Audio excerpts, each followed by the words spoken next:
Сейчас поступают тут такие сигналы, что вот, якобы ритуальные агенты уже настолько перегружены, что даже там приходится отказываться.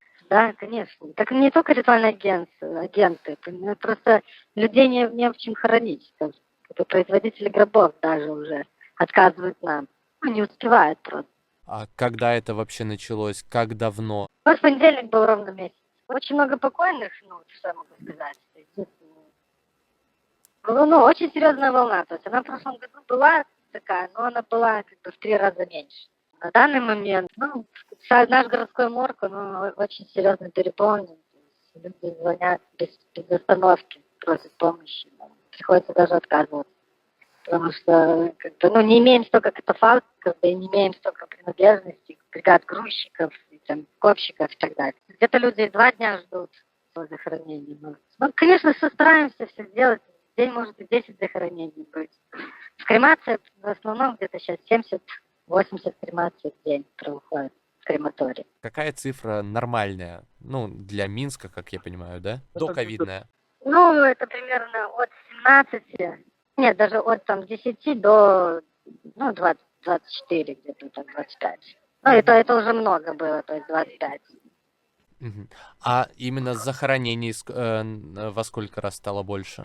Ну, я, может, проще так скажу. Поступление покойных в морг. Просто, вы знаете, где-то кто-то уводит за город, ну, то есть за деревенские захоронения. Где-то, ну, кто-то в Минске. Кремация, в принципе, люди просто сейчас этот последний месяц начали меньше кремировать, потому что очень большие очереди в крематории. Поступление в морг в среднем, без, ну, до ковидной ситуации, это где-то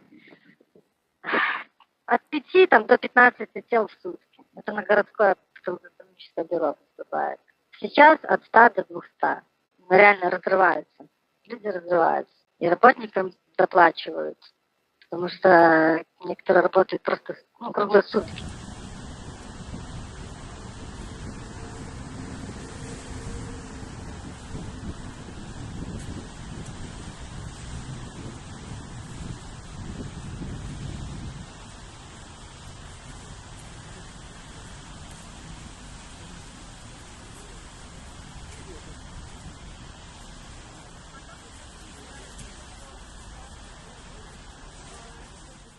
Слухайте, ну лукашысты ж реально ёбнуліся з гэтай адменай масачнага рэжыму. Ну няма іншых словаў. Ёбнуліся.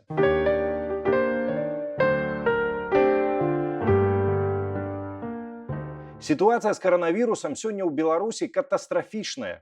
Дакладных лічбаў няма, іх ад нас, як заўжды, злачынна хаваюць, дурачы пры гэтым галовы людзям чарговымі ідыёцкімі выказваннямі пра тое, што, напрыклад, каранавірус лекуе анкалогію. Пляшывы дэбіл па-ранейшаму называе медычныя маскі наморднікамі і публічна забараняе масачны рэжым, тлумачачы забарону клопатам пра народ.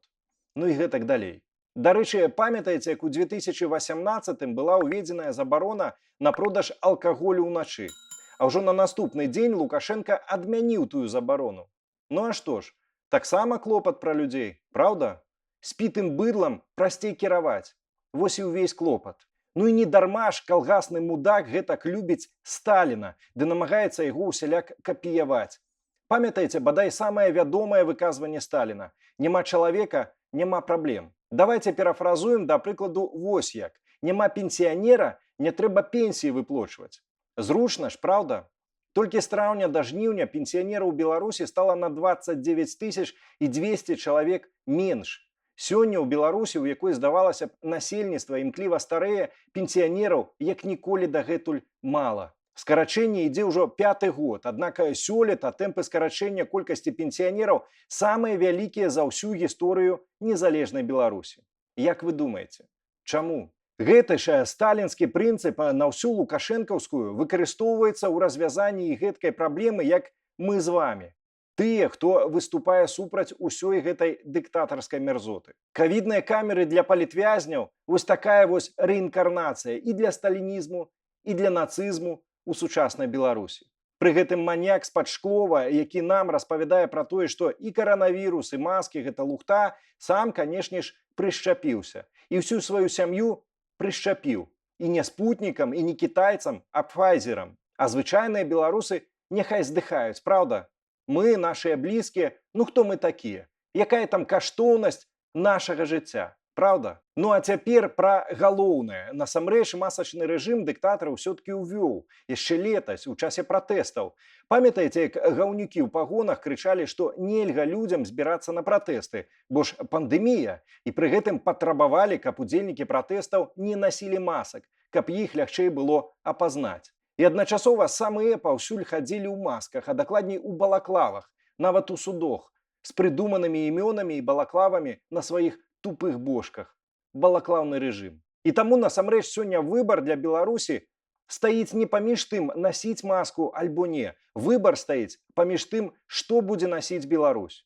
Медычную маску альбо ментоўскую балаклаву. Медычная маска – гэта адказнасць за сябе і адказнасць перад іншымі. Гэта давер да адмыслоўцаў у сваёй справе, да навукі. Урэшце, гэта выбар на карысць цывілізаванага свету. Ну а балаклава – гэта добраахвотнае рабства. Згода з стаўленнем да сябе як да бяспраўнага быдла. Гэта адсутнасць хоць нейкай перспектывы і будучыні. Што абіраеце вы? Ну і па скрыптум. Напэўна, многія з вас чулі заклік. Калі ты супраць Лукашэнкі, то насі маску. Но асабіста мне гэты заклік не вельмі падабаецца, хоць ягоны пасыл я цудоўна разумею. І пасыл, у прынцыпе, слушны. Але я б сказаў інакш. Насіце маскі, калі хочаце мець больш шансаў перажыць гэтую пошасць. І тут я маю на ўвазе і каранавірус, і лукашызм.